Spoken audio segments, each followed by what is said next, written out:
Hi, have a nice day.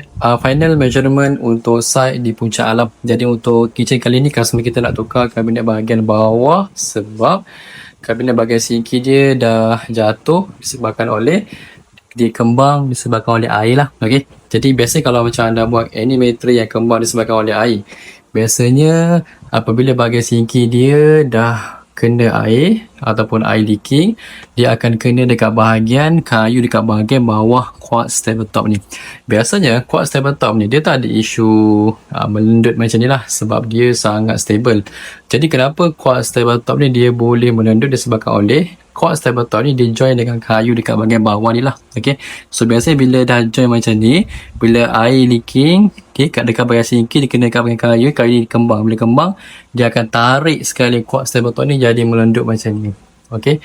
Jadi sebab tu untuk anda yang nak buat kitchen cabinet, especially bahagian wet kitchen, pastikan gunakan material aluminium supaya anda dapat avoid daripada isu kabinet ni jatuh disebabkan oleh air lah. Okay.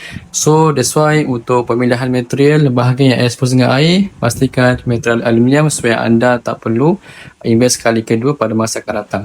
Jadi untuk dapatkan consultation untuk kabinet aluminium, anda boleh contact saya ataupun mana-mana saja wakil vendor kitchen yang berdekatan dengan anda. Itu sahaja daripada saya. Have a good day. Bye.